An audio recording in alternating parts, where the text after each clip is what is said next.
question of the week. This week's Yes. question of the week is a question that I know you're going to give me I don't know. And I'm going to say, be Greg the So why frequent ask it miler if you for a know that? minute. Be Greg the frequent miler for a minute and try to do better than I would at answering the question. And then All number right. two, I'm going to tag onto it. Really, this is going to come with a request. This is going to be, and so the request is coming in a second. So I'm disliking this already. So not only do I have to answer a question that you know I can't answer, right, but then I have to do some kind of favor or something. I'm just going to leave now. So one person after another has asked some variation on the Amex Resy offer. Sounds great. The 15x small businesses, you guys have talked about it a lot, but how the heck do I know that my purchases are earning 15x at small businesses? How do I know which ones are which? Because it's really hard to tell, even if you know where to dig into the information. How do people know whether their purchase at the, this place or that place coded as a small business purchase, Craig? And when you tell me you don't know, the request is going to be, can you make a frequent miler spreadsheet for this? There must be a spreadsheet, right? That you can make to put your purchases in and figure it out, right? Right. So the trick is to dig up. The first part of the trick is dig up Nick's post from the previous best platinum offer, which was the 10x offer, and where he talked about how to find that you're earning 9x, because you really are, but it's not obvious. So there's a way to see these like 9x bonuses in your account. Which would be 14x bonuses on the Resy offer. Which would be 14x with the Resy offer. Thank you. But it is hard to tie them to specific purchases. So you have to kind of divide the number by 14 and say, okay, do I have any purchases or set of purchases that add up to that number divided by 14?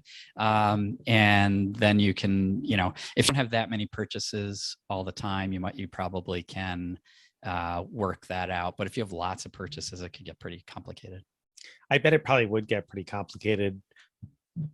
But can't there be a spreadsheet for this? I mean, it wouldn't be perfect, because you're right. If you have like a whole bunch of $100 purchases, you're not going to know which $100 purchase is which one. So that's not going to work. They're going to have to be different amounts in order for it to work. But or you're just going to see, okay, well, one of these, or 6 of these 8 purchases earned the bonus, and you're not going to know which 2 didn't earn the bonus, I don't think.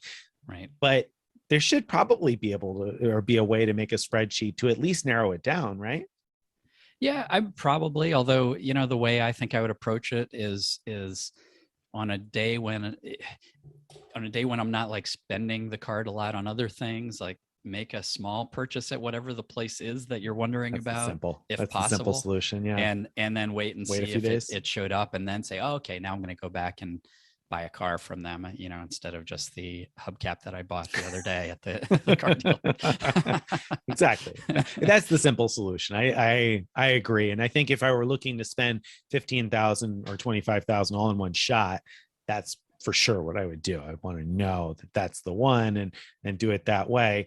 But if you're just looking in general to find out whether this dry cleaner, coded as small business, or that florist or whatever, it might start to get tedious if you don't want to make a bunch of really big purchases. You just want to know in general which ones are working, which ones that's kind of there's annoying. Just not a good way. Yeah, there isn't, unfortunately. So sorry, all the people who've been asking. Seems like the answer is no. And please, people, don't comment, that Amex has a website showing you all the small businesses. That website is, I guess it'll confirm. So if you find a small business on there, I think that'll make you pretty sure that you will get the 15x. But the lack of it being there means nothing. No, it doesn't mean anything at all. Nothing at all. There are so many purchases that code as small businesses that are not on Amex's small business website. So the website's not. And it's too bad, because I think a lot of people probably think, because from the volume of comments we get about that map, I think there must be a lot of people out there that think that map is it. And so I bet there are people that have missed the Resy offer because they're like, oh, well, these things around me don't code a small business. Right. And it is, like you said, it's logical, it's reasonable. You would think that map, oh, look, they've got a tool. I think Amex even encourages people to look there for their small businesses. And so, and if that's what you've been focusing on, then you've potentially been missing out, because there are lots of other places that'll work. Right. Right. I mean, I've had big financial transactions code small business. So you just never know. You just Never never know. know. There you go.